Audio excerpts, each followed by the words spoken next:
Hello there, everybody, and welcome back to the NLC on a day, Aragon, which has been a little bit surprising, if we're perfectly honest. Yeah, it's been extremely hectic, hasn't it? Like surprising, hectic, all these words. No, I've had a lot of fun. It's great.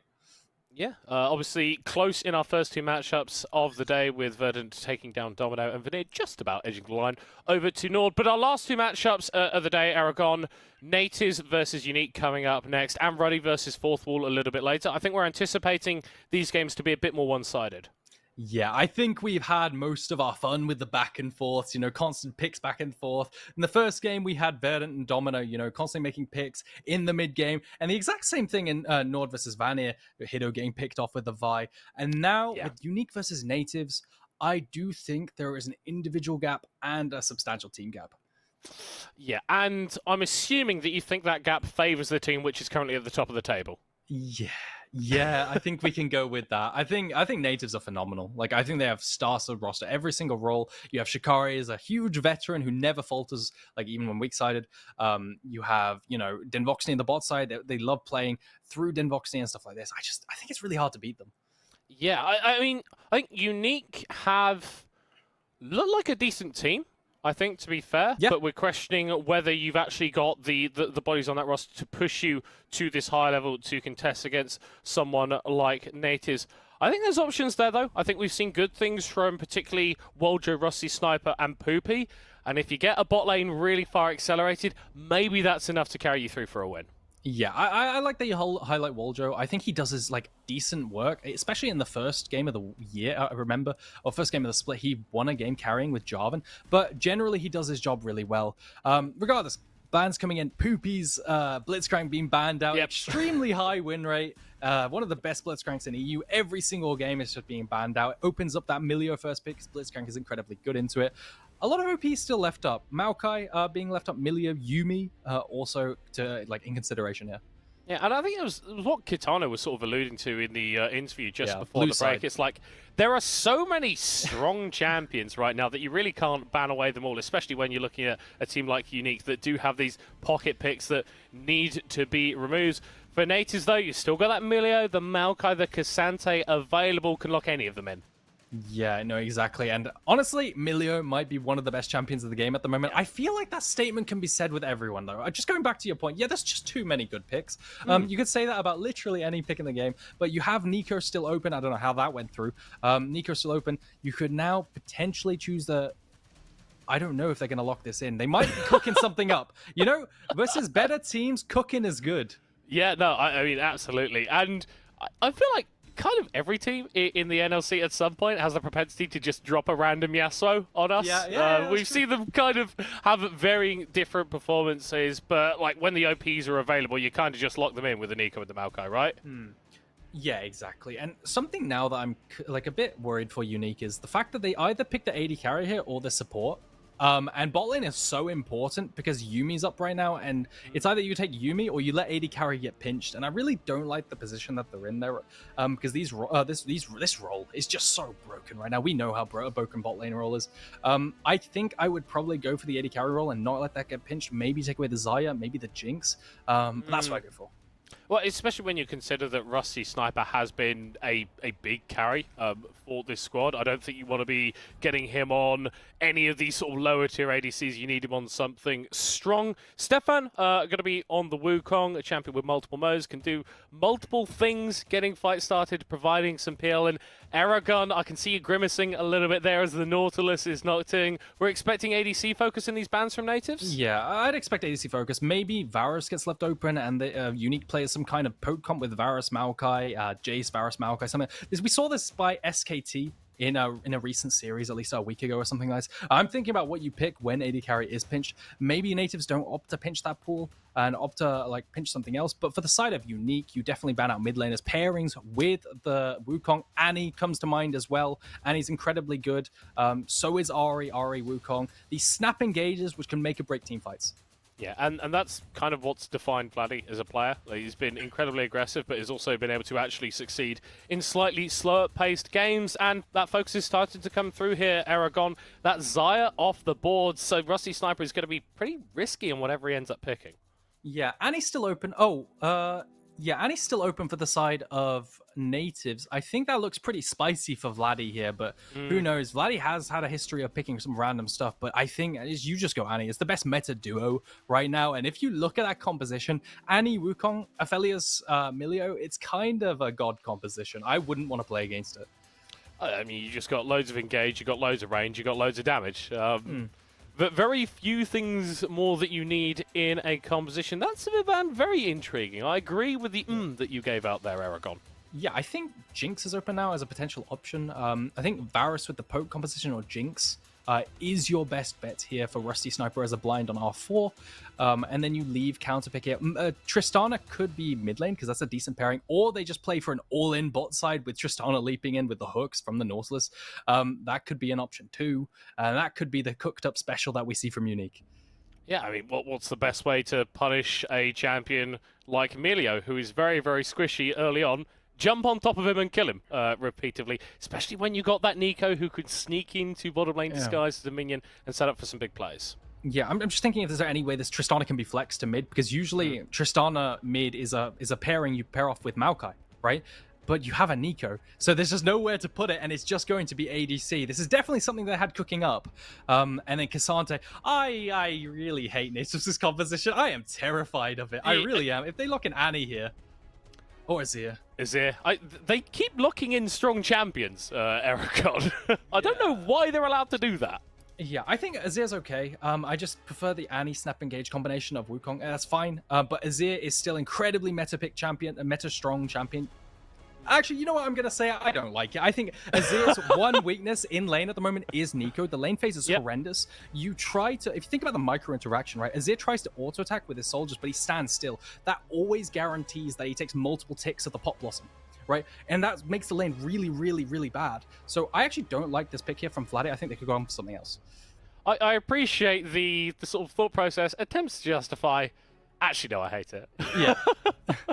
Going through there. But this is kind of different for Uko, right? We had him pegged as this kind of an on-one trick in the top side, but pulling a little bit of spooner action out, perhaps. Yeah, no, absolutely. Uko, I think you could argue, you know, that he's had some good showings, decent showings, because he's found random solo kills, but I don't think those solo kills are replicable. I think he got quite fortunate finding these things, and whenever I watch him play, I see some fundamental errors in his gameplay, like how he pulls waves to hold freezes, you know, stuff like this. I just see him doing it incredibly poorly, and I don't like seeing it. So up versus a Shikari, probably the best Stonewall top laner I can think of in this league, and one of the best ones I ever played against personally. I lost Darius versus Poppy against him, and anyone who plays top lane knows how egregious that is. I think Uko's got his work cut out for him. Yeah, I mean, he's going to get up against, like, Steve Austin, man. Talking about stone cold top laners in Shikari. And then I think Unicorn matching up against Vladdy. Right, that's going to be tough for Unicorn, because he's similarly found struggles, especially when paired up against Vladdy, who is just very, very good.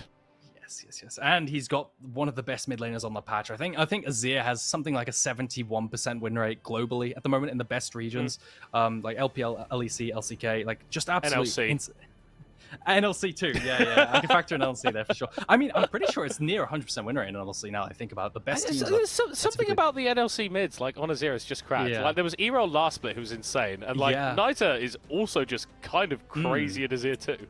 Yeah, no, I think this champion's incredibly good in the NLC because of how long the games just seem to be going and how much scaling is a factor, like, and also the buffs, right? He's just so much stronger early now with a 2-second reduced cooldown on the Q that you can actually lane. But again, he doesn't like Maokai, and he doesn't like laning versus Nico. I think that could be an avenue to attack, but still, overall, I would give the draft edge out to Nativz. They just have so many broken picks, but you could say that for the other side too.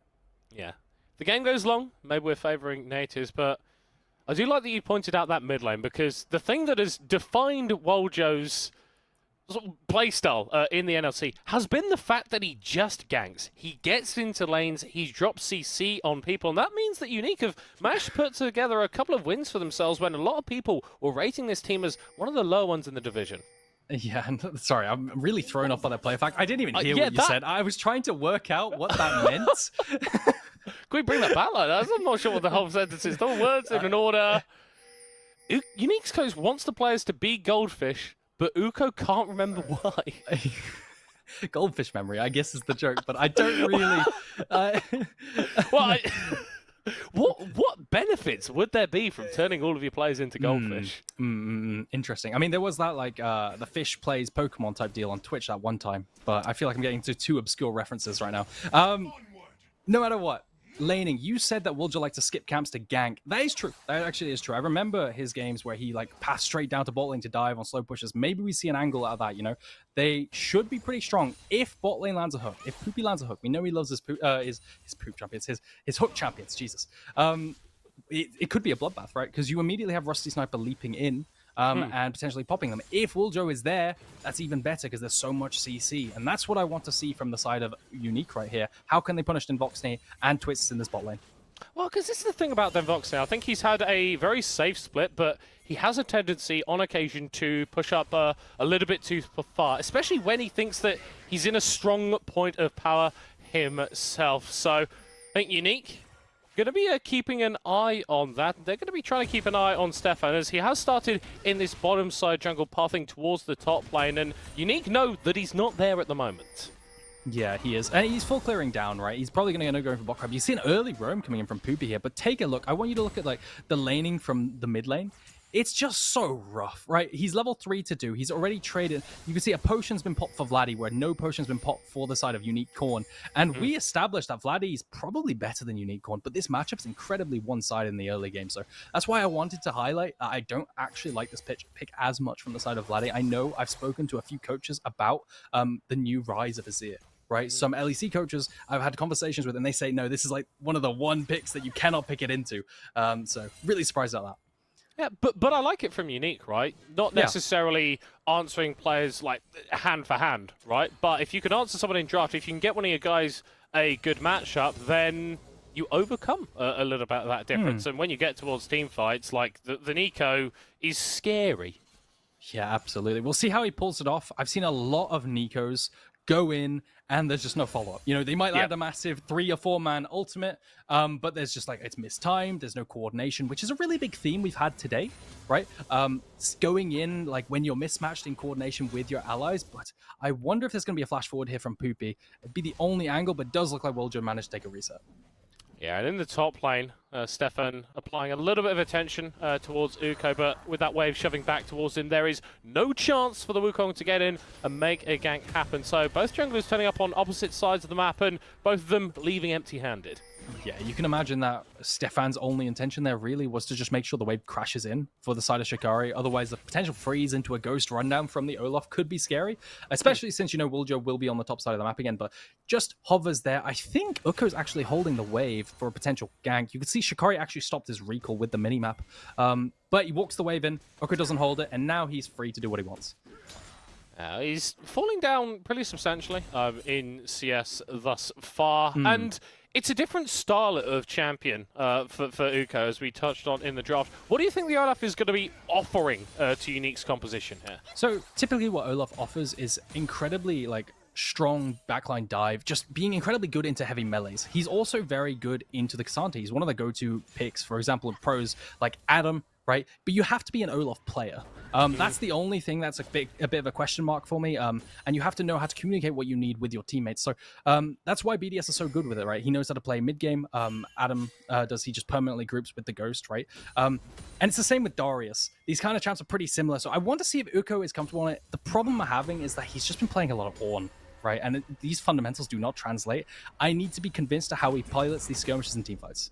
Yeah, I mean, if we look at Nilo, right, he pulled out the Renekton for the first time earlier today, and whilst it was good, did maybe feel like he thought he was going to be a little bit tankier when we were getting into those team fights. Yeah, he was much squishier than he thought on the Renekton because he just went Black Cleaver second, and ultimately that is more an offensive option versus tankier targets. He was against a lot of tanky targets, but you can't tank anything. However, Olaf's a little bit different, right? You have a lot more, I'd argue, quite a bit more innate tankiness, and you have a lot more DPS and healing, so we'll have to see, right? Uko, I think only time will tell how well Uko pilots. Shikari, on the other hand, is doing extremely well. He has been counterpicked, and he's up in XP. You know that because Uko actually took a recall, and he's up in CS in a counter matchup. It's just really good. Shikari is quite good at top lane. Yeah, he's so hard to punish. Yeah. Probably not going to be hitting the front page of Esports News UK anytime soon, though, to be honest. Is this a reference? very much a known fact. I'm just saying, man. I'm just saying. If we're calling Shikari very, very good, that's a statement that a lot of people have made over a lot of years, right? Yeah, I mean, you can't deny it, right? I remember playing against him one time. I've only had the privilege of playing against Shikari one time, and he just stonewalled the hell out of me, and I was useless, right? I was absolutely useless. He is so good at capitalizing on if you make any mistakes with your wave management when you have to create a freeze, for example. He's so good at finding the wave crashes and never being put in an awkward spot, and he's also very good at communicating when he needs. So, yeah, I mean, we've had a lot of words for a very boring lane. I won't lie. They are just farming. But UniQ actually going to be forced to recall here. Probably has to teleport back in, and then it'll be neutral again. Yeah, he's going even, but that's not really what you want. The Q there from UniQ getting every single hit off as Stefan, level 6 now, has the Cyclone to move his way over to the minion. You can't fool anyone by turning into a minion if they see you turn into a minion. It's just funny, isn't it? I bet UniQ is kind of laughing to himself. I would be. I think this is hilarious. You just run around. The thing is, though, something that NiKo does is when you're a minion, you actually hide the animations of your spellcasts, right? Something that happened in the LEC is you turned into a minion, waddled around like this, and it hid the ultimate cast, right? So maybe that's what he was doing, looking for an ult flash to hide it within the minion form, but it doesn't look like it quite worked out. Yeah, interesting to see UniQ playing a bit more aggressive now that he has hit level 6, now level 7, on the Olaf. When you get that Ragnarok, it's quite easy to go for solo kills if you can play aggressive in the matchup. So maybe Shikari needs to respect UniQ a little bit more. Yeah, maybe, potentially. I mean, this matchup does get worse and worse. Olaf Q innately has a bunch of armor shred, right? So tanks generally don't do the best into it, especially since he can just keep free hitting them with that like refreshing cooldown on his ultimate. Does look like because of this mid lane prio, because you said he's just winning out in this lane phase, they now secure the Rift Herald, right? So honestly, good for early game. The only downside I'd say is that bot lane hasn't been punished at all, right? In fact, your counterpick Tristana tech. Why do I speak? Why do you speak? Then Voxnay taken down. Solo kill for Rusty Sniper. It's the biggest caster curse of all time, isn't it? Really nicely done from Rusty Sniper, actually leaping over the ultimate, and then Voxnay just whiffs. You were talking about sometimes he extends, but play might happen here for Stefan. Oh, Hook gonna go wide. Gets the monkey bonk down. But no kill onto Rusty Sniper. And if this was the one place where UniQ weren't necessarily happy with how things are going, I think they're feeling happy with how things are going. I really like how that was actually played. It's a nice little micro. Stefan holding his E so he doesn't cast it and get it cancelled by the hook. Poopy casting the hook just in case Stefan presses E. And in the end, it's just a standoff and it neutralizes it. Really, really nice bit of micro there. But again, yeah, no, this is exactly what you want. You pull out this Tristana tech, you find the all-ins, and this is exactly what I wanted to see versus this extremely potent duo of scaling with that Milio and the Aphelios. Yeah, you got to win the game before they get too strong, otherwise your Nexus is going to be short to fall down. And for Wojo, he's not made a massive look into any of these lanes, but he's been on top of his objectives, been able to take down that first Drake, got a Rift Herald in his inventory as well. Yeah. Maybe setting up for a play in the bottom lane. Yeah, potentially looking on this wave for a dive. It's a bit difficult. Milio is 6. That's going to be an immediate cleanse, but you have 4 people down bot. UniQ moving over as well. Then Voxnay caught out. The cleanse is going to come through. Rusty Sniper dropping the damage. Poopy has to get out of that tower, Rangers. It's a second kill for the Tristana, and UniQ re-engage under the tower. Get one for their mid laner. Very, very clean stuff coming out from the 2 and 3 team. What is happening? Why is... Turn off the nameplates and you'd be extremely confused. The tech is working with this Tristana. They managed to shift down using that mid priority because of how good NiKo is into his ear, getting that priority, managed to send a 4-man down bot on that slow push and punish Voxnay again. And the way that we've talked about UniQ is a team that is very, very smart, but you maybe look at these laning phases and you go, okay, there's a little bit left to be decided. They have come out of the early game looking very, very strong. As we see the replay here, it's just a standard dive, right? You have Wojo casting an ult from Fog of War. I thought potentially there might have been something to do with his cleanse, which could have saved them. But yeah, it's just too much. UniQ forcing the flash, and Twist just doesn't have it in him to survive. Nobody dies for UniQ, just an overall really well executed dive. And you gotta wonder what's next. Dragon is spawning. Well, I think maybe another dive bot lane with all the summoner spells off of Voxnay and Twist, with Rusty Sniper, Poopy still having those flashes available, and both their ultimates too. I think if UniQ want to fight in the bottom lane, they could make it happen. And if Vladdy is using Shurima shuffles like that, that incentivizes the Swedish team to go all out. Yeah, no ultimate now for Vladdy. They definitely lack the tools, but there's a fight going on bot side. I really hope we can see it. No! I don't know what happened. What is going on with Denvoxne? He's dying a lot. A lot, Aragon. Really, really wild. I think he just doesn't, like, maybe he's just not familiar with being leapt on. Maybe he hasn't played against Tristana in such a long time, you know? I mean, just it's going to be the final plate now and the first blood tower for the Tristana.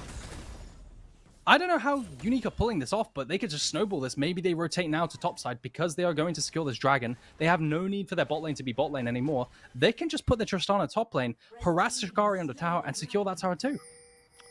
They've come in with a plan to attempt to defeat the #1 team in the league, and as it stands, that plan is going They look top. very, very well. UniQ looking at for Shikari. Are we going to see one of those fabled 1v1s from the Finnish top lane with the undertow going wide? Means not likely. Stefan can't make a gank happen, but for Nativz, I'm surprised to ask, how did they get back into this game?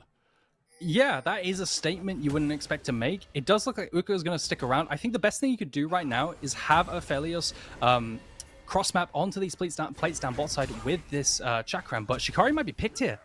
Ooh, flashing away. UniQ hitting the undertow, popping the ghost, going under the tower, rooting the Cassante, and that is an easy kill for Woljo. UniQ should just about get out of there with his life, and Nativz, they need to punch back at some point. Yeah, they can't cross map down bot side, like I said, because top lane dies, and now someone needs to cover top lane, and now Stefan is bearing the brunt of it. He's getting invaded by Poopy. I mean, Woljo already has that demonic embrace. Wukong going back over the wall, but he hasn't been able to do too much damage. Cyclone burnt from Stefan. He's going to be able to force UniQ back, but look at Rusty Sniper still waiting in the wings, just waiting for Denvoxne to step a little bit too far forward and maybe give Rusty Sniper his 4th kill of the game. Yeah, potentially. I mean, this is you said he's not doing that much damage, but yeah, he's not on Divine Sunder yet. That's the whole point of Wukong, trying to make a play beforehand because he feels desperate. He's getting invaded. Maybe he can get something back. What do they do to turn this around? I think they've just got to play the defending game. They can't afford to give too many plates over to UniQ. They have to survive, getting Denvoxne online, maybe some gold. Maybe after the Rift Herald is taken, they can keep Denvoxne top on the 2nd dragon instead of contesting the 2nd dragon. Or 3rd. This is going to be the 3rd dragon. UniQ are snowballing this out of their mind. Yeah, and it feels like what we were asking from Domino in the first game, from Veneer in the second game, right? One of these slightly less favored teams coming in with a good start against one of the top of the table boys, but then actually transitioning as the game goes later. UniQ, they haven't made that silly play, that silly overextension that gets them caught and throws away some of this early gold lead. And if they never make that play, then they could be on for a very, very... Oh, and Yuko's died. Caster curses this game. No, this is exactly the same look as we had from week 1, okay? We had the enemy pick heavy scaling. I believe it was like a Yuumi lane, right? And then UniQ play these high-progressive early lanes. We had Rusty Sniper Draven and constant pressure down to bot side, and that's exactly what we're seeing again. See, just a kill down bot side. I can imagine it's just, you know, UniQ gets pushed back in or maybe gets baited into an all-in. He just goes for the solo kill, doesn't he, yeah, mate? He does. Could absolutely respect it from the man, but nice try. Using everything, not able to get. And a very nice try. And actually, hold on. TP. UniQ started to make silly plays. That's going to be a stun coming through onto Stefan. No way that he's going to be one-shotting UniQ Corn. Nativz, they keep making these plays to try and come back. Some of them working, some of them emphatically are not. What is happening? What does this mean for the standings? There are so many repercussions of this game. I don't even want to think about it. Are Nativz that good? Maybe it's an off game for Denvoxne. Because if those deaths don't happen bot lane, maybe they can stonewall this better and play off of 3rd dragon. Unfortunately, now if you're Nativz, how do you even contest 3rd dragon? I think they've got to really hand-stiff the enemy now. Really, like, outplay them and find a way to use this Wukong and Divine Sunder as we do approach a pause. But for now, it does look like they're going to cross-map top. I think more thinking time. More thinking time, yeah. That's maybe, honestly, what you need here on the blue side for Nativz. And obviously, they're not pausing just to think a little bit more. There's clearly some issue which has transpired. But honestly, I wouldn't mind having 5 minutes to think about my next options because the game's getting to that point for Nativz where if you screw up the next couple of plays, UniQ are absolutely set to bring it home. Yeah, and they've really accelerated this game, Unique. They have, right? They've gone Dragon, Rift Herald, securing after this single kill. They've snowballed it after one kill onto Den Voxne, and they managed to secure every single neutral objective. Now they're setting themselves up for a third Dragon Soul Point, which most people would say you have to contest, because we saw the implications of what happens when you give over Soul Point. They're just one Dragon away, one sneaky pick away from getting the Soul, and that overrides everything you might do to come back. Yeah, so we are just getting information. Apparently, Woljo's mouse is disconnected, which is unfortunate. Don't know how that happens. It's got a wire attached to it, buddy. Just make sure that that's plugged in to the PC, and it should work. Okay. Oh, Jesus. Maybe a wireless mouse. Maybe it's just not working. No, he has unplugged his mouse and he can't work out the USB. See, the thing is with the USBs, you turn them upside down and you stick it in, it doesn't work. But you turn it back the other way, and it still doesn't work. What's going on with that? That happened to me today with my webcam, actually. Funny. No, but it happens to everyone. Poopy managing to pull out this wave, and yes, like we said, they are going to be cross-mapping topside whilst the dragon is spawning, but they can't. The wave clear from Unicorn is just too much. They can't approach this tower and potentially take it. I really wonder if Nativz are going to contest this dragon. Do they feel comfortable on 1.5 items for Den Voxne to potentially contest this? No, he's beelining straight top.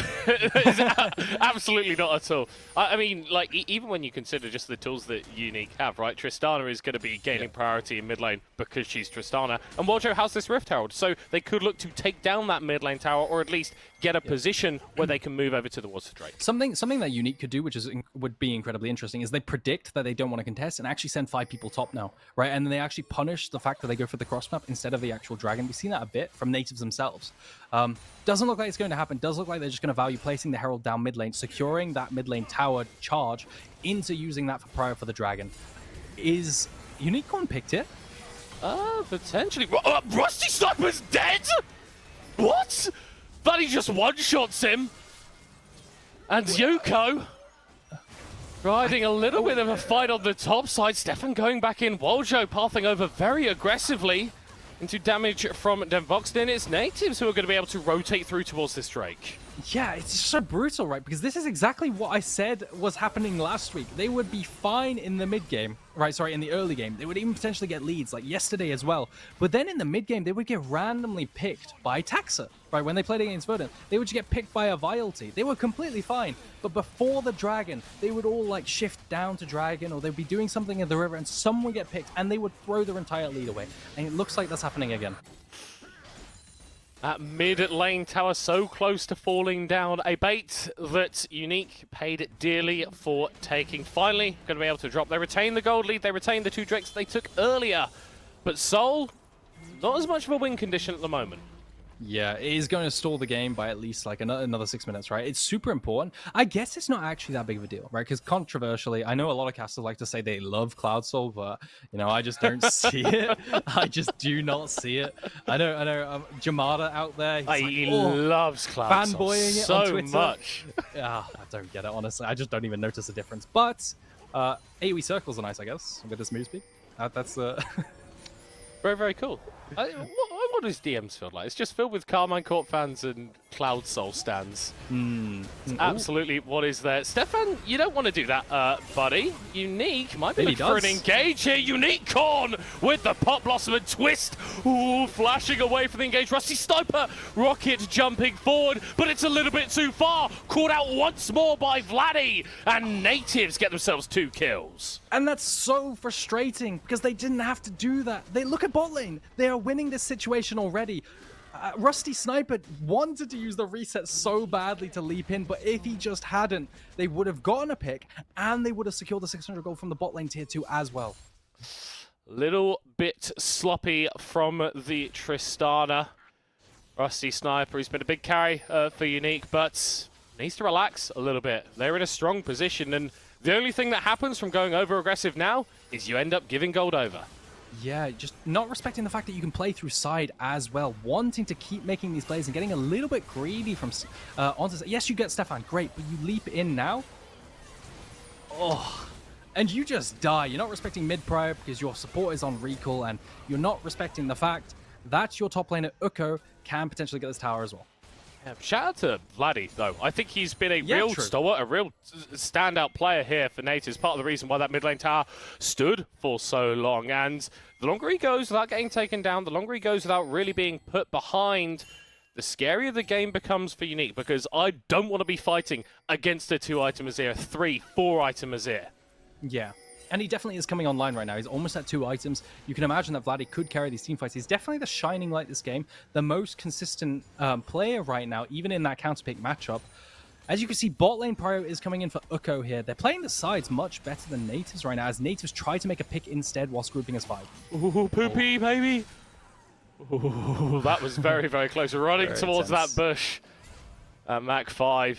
Running right back out of there just as fast. Nativz, they've only got TP on Vladdy right now, so he's going to be able to reset, clear out some of this wave, as UniQ most likely going to back away after this push and give him the opportunity to rejoin his team. Yeah, you can see he's just waiting to see if anyone matches him, because what Nativz really need to do there is force an engage before they ran out of time and UniQ start hitting that inhibitor tower. Does look like they're going to use the fact that Vladdy had to recall to take control of this river again, maybe start up the Baron if they want to, probably not though, and just secure the vision. Yeah, you see how annoying those saplings are in Nativz Yeah. jungle, having to walk through those. Thankfully not doing about 30% of your HP, as they did on patches past.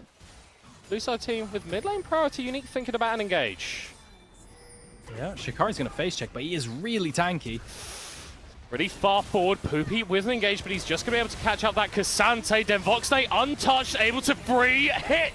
Woljo dead as Vladdy is able to get that kill. Pop Blossom trying to split up the fight and buy some time, but Nativz once more getting 2 kills. UniQ joining the fray, but leaving in a body bag as Denvoxne takes him out. Yeah, and what happened there? That's a big problem with Maokai at the moment, is if you build AP, you cannot W in, right? It does look like they tried to force a fight using this Baron vision, but what incentive does Nativz actually have to walk into there? They're not starting the Baron. They have no reason to try and force a fight. They just waited for all the tools to be used and turned around afterwards. Shikari tanking that initial engage coming out from Poopy, and if you're dropping all the CC onto the Cassante, leaving the Aphelios to free hit, things are going to go badly.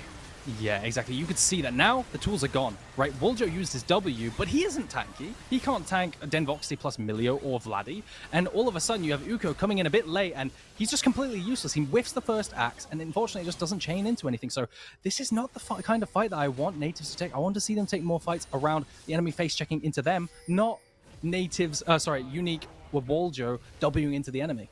You're sort of reaching a little bit in a situation where you kind of don't need to. And whilst Nativz are going to have this Baron for a couple of minutes, they've done a poor job of taking down these outer structures. So you kind of got the good with the bad. You're going to get a load of standing gold now, but you're not going to be able to push the pressure onto UniQ as much as you'd like. Yeah, it does look like a dragon going over for UniQ for free, but again, it's just a cloud dragon, right? Third dragon. And Nativz are agreeing. Nativz are saying, you know what, it's just cloud dragon. We can opt for the 600 gold turret, we can cross map instead, but UniQ is looking for a flank. A Hex Splash over the wall. Stefan Denvoxne very far forward. Wukong going to be the initial focus. Cyclone buying a load of time. The knockup's actually not going to be enough to take down Nativz as Vladdy goes in for the scoop. Knocks one back as UniQ drops down. It's another double for Denvoxne. And Nativz have got back hold of this game. Yeah, and you could see that the initial target selection was really good. UniQ didn't get baited into trying to get a multi-man ult and whiffing everyone. He actually just goes immediately onto Stefan alone, and they managed to burst him out with all that single target damage that they had. Unfortunately, Vladdy comes in like a superhero, managing to scoop everyone back over. Woljo and UniQ eventually dying. Yeah, the playmaking, the stability coming out from the young Nativz mid laner has been pivotal for them in a game which was very dicey, but Nativz, they've dusted themselves, they've relaxed a little bit, they're going to be able to come back onto the map with a 3-item AD carry. Yeah, and I'm just a bit concerned. It feels like they're not really playing with a top laner, right? I'm really concerned the fact that UniQ still hasn't got a second item, right? He still hasn't got that Jack Show or the Radiant, and he's just so far behind. Maybe now you go for the next dragon and potentially try to get UniQ to his item. Yes, it is in 3 minutes time, but he is so far behind the curve considering how many resources he's got. He has counterpick, you know, playing towards top side. I think it's really rough. The scaling has come online with that Milio, with that Aphelios, plus the Milio with the bonus range and the cleanses. It's going to be incredibly difficult for that CC to connect from the side of the Nico, the Maokai, and the Nautilus. Well, off that reset, Uko able to pick up that Jack show, like we were talking about, but still, the Wukong in a pretty good place. The Olaf, kind of not where he would like to be. We'll get there in the end. We get there eventually. And Nativz has held on, right? It was a good early showing from UniQ, but the scaling, like you're talking about, is coming online. And for UniQ now, you kind of need to look for a flank. You kind of need to look for a bit of an asymmetrical fight, something a bit atypical if you're going to get any kills. Yeah, and it just feels like Rusty Sniper, he's actually an item behind now, right? From being 3-0 to 3-3, and then Voxing somehow having a 700 goal bounty and ending up 5-3. What happened? It all stemmed from these random picks that UniQ had from game to game, where even with a lead, they would just run in and just get picked off. I think at one point you screamed suddenly, wait, Rusty Sniper's dead. And I was asking, wait, UniQ Corn's being engaged on in the top side off screen, right? It's just so peculiar and frustrating because I think this UniQ team could do so much better.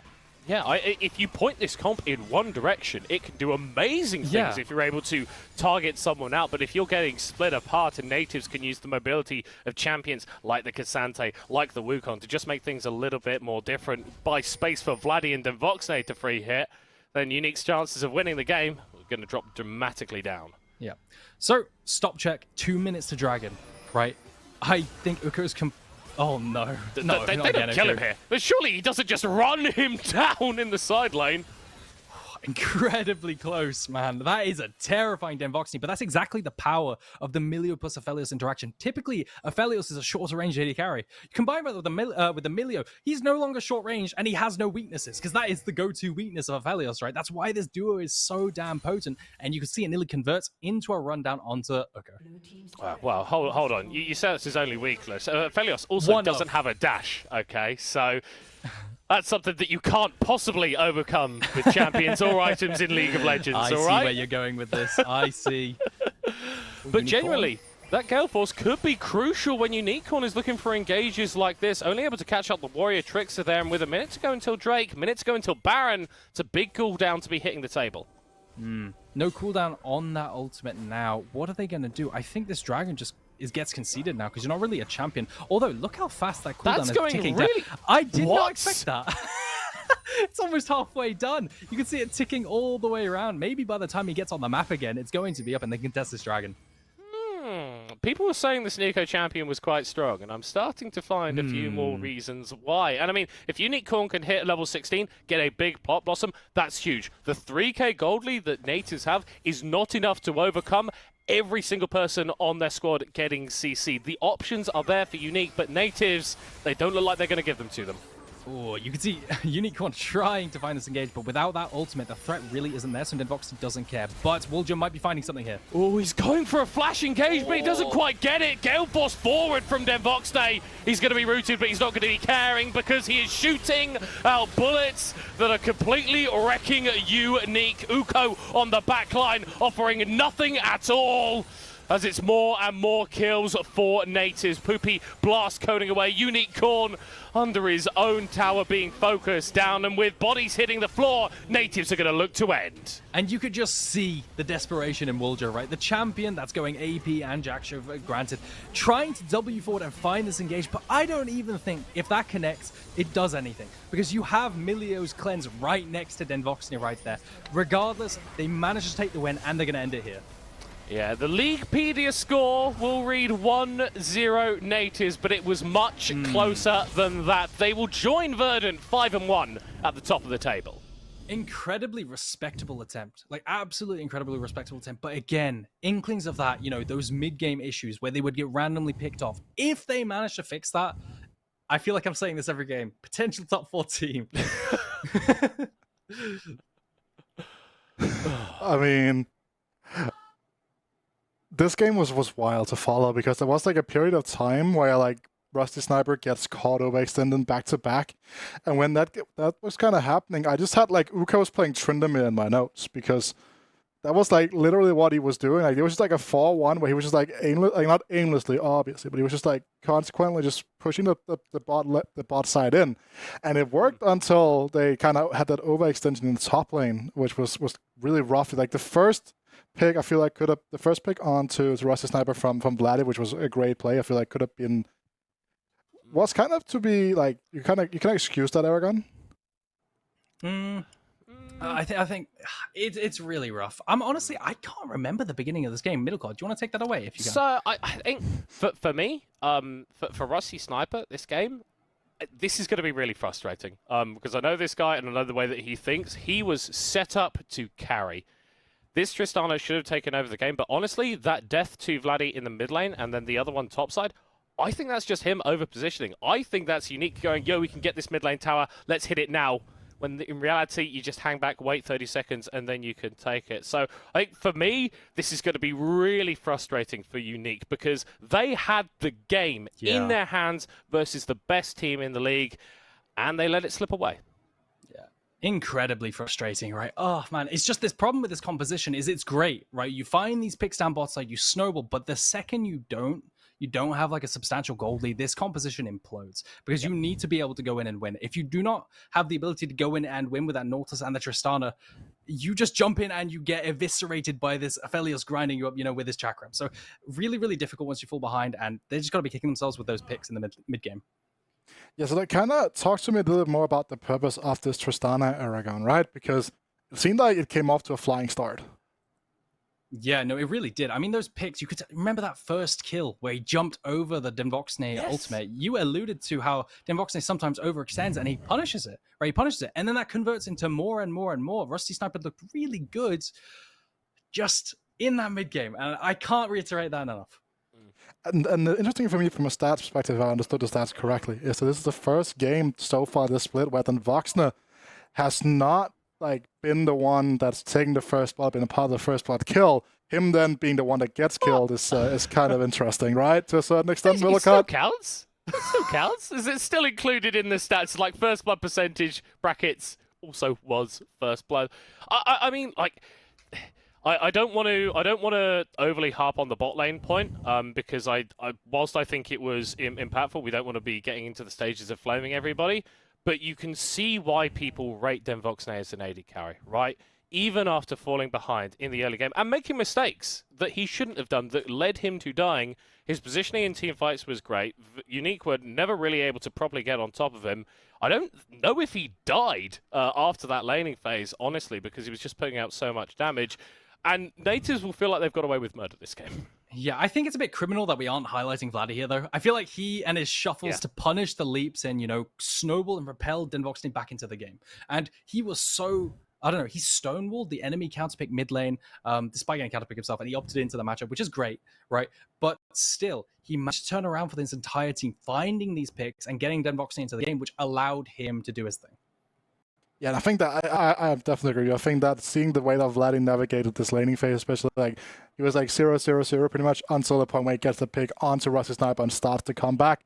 That for me was definitely a big highlight of just seeing how this native team kind of it just functions as a full dynamic middle cut. Oh yeah, right. I mean, I kind of don't want to raise this point again because I feel like it's been proved completely moot. At the start of the split, we were going, is the Nativz roster going to gel together? Yes, it has. This is a team. This is a very, very good team with very, very good players. I will say, not completely invincible, as I think today has shown us, but definitely a strong team. Definitely the forerunner, strongest team in the league for me. Yeah, I mean, you take that lead, and that's the problem I have, right? Loads of the top teams are losing early, then coming back. But in the EMEA Masters, you lose early, you lose, right? So I want to see better. I want to see these teams not just give random int server. Sorry, Denvoxne, it's a little bit of an int, right? Early game. And not have to rely on being better to come back into these games, relying on enemies' mistakes. Yeah, because in reality, right, had Unique played a slightly cleaner mid game, had Rusty Sniper not get caught out those couple of times, this game becomes, I won't say impossible because nothing is impossible in the world, but it becomes very, very difficult for Nativz to bring this back into a victory middle cut. Yeah, it does. Right, and I think that's why it's so important that Shikari was able to stonewall that top lane, because if Uko had got fed on the Olaf, this is GG. Like, absolutely. You can provide so much threat onto an Aphelios with that champion. And if Uko is dominating the side lane, being able to force Shikari back, then I think UniQ have a lot more room to play. Whilst top lane was kind of resident sleeper this game, it was a rock, and it needed to be. Yeah. Yeah, he's just neutralizing every single time. You know, you never, ever see Shikari lose lane. Not once. Hasn't happened ever. I can't remember a time happening, right? Genuinely. Maybe against, old school top laners in the UK, the best ones we ever had, like Rifty, potentially back in the day. But yeah. Joe. Come on, man. Love that, man. I love that, Jojo, man. Yeah. Sorry. Go ahead with take us away to the interview if it's up. Don't think that's quite ready just yet here. So I mean, but again, just to kind of quickly talk about Shikari, right? When none of us really knew what to expect from him coming into this split. I think that what we have gotten from him is the old school Shikari that we know and love, this absolutely top class top laner that really hasn't skipped a beat ever since that short break it took before this season, Aragon. Yeah, no, absolutely. I mean, he didn't play last split, right? I'm pretty sure he didn't play on any team last split. Maybe I'm wrong. Maybe he played in some other league, but as far as I'm aware, he didn't play last split. And yeah, he doesn't look like he's taken a break. Are you trying to rack your head, middle? No, I'm desperately. I read it at the start of the split. It's somewhere in there. Yeah. It's no worries. Maybe he played on ER and Raw. That kind of, I'm not too sure. But regardless, he doesn't look like he's taken a break. He seems like the same player I played against. And I know that if the meta changes, he will also be able to pilot carries because I've seen his OPGG back in the day. He used to play stuff like Jace and have incredible win rates. So even going forward, I'm not worried. Well, let's hear it from the man himself here. Shikari ready on the line here. So, Shikari, congratulations on a great victory in comeback fashion here. The casters was talking about the fact that you were able to neutralize a top lane matchup here. And that's something that we also heard from the likes of Spooter, for example, that you are an incredibly tough top laner to beat. So kind of describe, is that your playstyle, just playing neutral in lane? I think it's definitely the thing I'm best at. I also think right now it's kind of the meta. I feel like if you watch the best toughest in the world, like 369, for example, I think 369 is just the best in the world right now. And you watch how he plays, it's every game, like Gragas, Ornn, Sion. Yeah, so I think it's what I'm good at, and I think it's the meta as well. Awesome. So are you looking forward to a different meta at some point throughout the split where we maybe get to see you on something like the Jace, for example, that Aragon was talking about just before? Yeah, that'd be really nice if we have some top lane carries. I don't know. It feels like I'm sure every top laner cries about it, but it feels like the top part of the map is just the scapegoat. Is there a point in time where top laners never complain about their role not having impact? I feel like I've heard this trope for 9 years at this point. That's true, actually. That is true. So a quick thing about your team's overall style, right? Because we have seen you guys sometimes, in a game like this, for example, at an EMEA Master Stage, which I assume is your goal, right? From speaking to it and Voxner quite a lot in the interviews. A better team, and you give up these openings here. Are you still able to come back from such a deficit? I think it really depends on the comp. For example, in this game, I feel like Milio just counters Maokai Nico so unbelievably hard. I honestly feel like it's Maokai Nico, a paper, and Milio just scissors. He just completely stonewalls them. So if we had this exact draft, I think maybe we could still come back with better teams. But I think if the draft was a little more even, I personally really, really like our draft, I think we wouldn't be able to come back from this deficit if it was a really good team. That's what I think, at least. Thank you so much for your time, Shikari. Congratulations on yet another great week here in the NLC. Hopefully I get to talk to you next week.